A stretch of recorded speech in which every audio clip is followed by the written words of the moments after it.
رمضان کے مہینے میں جہاں ایک طرف روزے دار روزے رکھ رہے ہوتے ہیں، عبادت کرتے ہیں، وہاں عید کی تیاریاں بھی کر رہے ہوتے ہیں۔ عموماً دیکھا گیا ہے کہ بازار رمضان کے مہینے میں رات دیر تک کھولے رہتے ہیں اور خریداروں کا اچھا خاصا ہجوم ہوتا ہے۔ لوگ اپنے لیے، بچوں کے لیے اور گھر کے سارے افراد کے لیے کپڑے اور دیگر ضروریات کی اشیاء خریدتے ہیں اور اچھی خاصی رونق لگی ہوتی ہے۔ مگر دوسری طرف میں نے ایسے لوگوں کو بھی دیکھا کہ وہ اپنے پرانے کپڑے جو کئی بار پہن چکے ہوتے ہیں اسے اچھے سے استری کر کے عید کے دن پہن لیتے ہیں۔ اگر جیب بھی اجازت دے تو بچوں کے لیے سستے سے نئے کپڑے خرید لیتے ہیں، اور اگر اجازت نہ دے تو انہیں بھی پرانے کپڑے پہنا دیتے ہیں۔ یہ وہ لوگ ہیں جو بظاہر سفید پوش ہیں اور انہوں نے ماضی میں اچھا وقت گزارا ہوتا ہے اور اپنے حلقہ احباب میں کسی پر ظاہر نہیں ہونے دیتے کہ وہ تنگدستی کا شکار ہے۔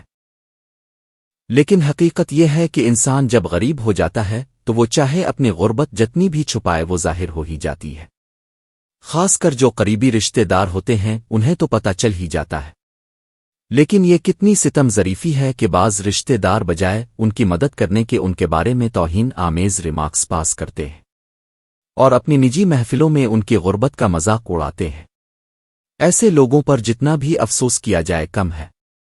بہت کم دیکھنے میں آیا ہے کہ کسی رشتے دار نے پردے داری میں اپنے غریب رشتے دار سے پوچھا ہو کہ ہم آپ کی کیا مدد کر سکتے ہیں،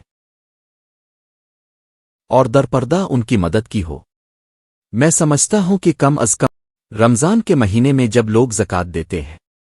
فطرہ دیتے ہیں،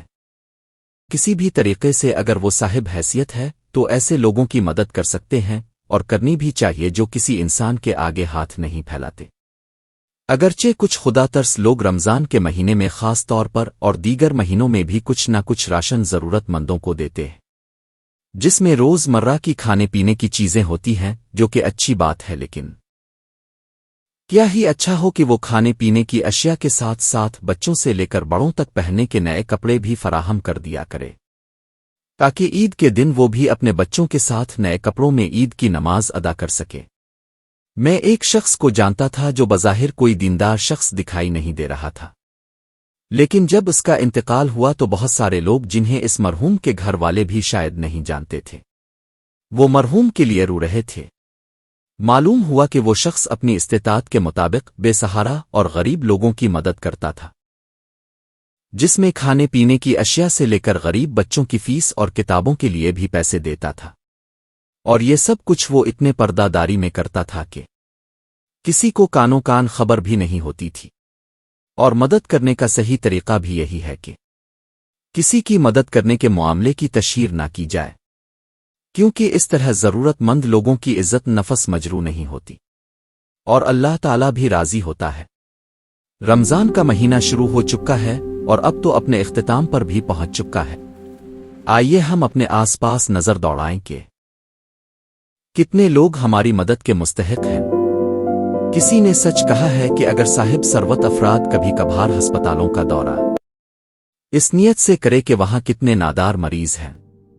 جو پیسے نہ ہونے کے سبب اپنا علاج نہیں کر سکتے، اور ان کو دوائیاں خرید کر دیں، علاج معالجے میں ان کی مدد کریں، تو اب دیکھیں گے کہ وہ خود اللہ کے فضل سے بیماریوں سے محفوظ رہیں گے، کیونکہ دل سے دی ہوئی دعائیں بلاؤں اور بیماریوں کو ٹالتی ہیں۔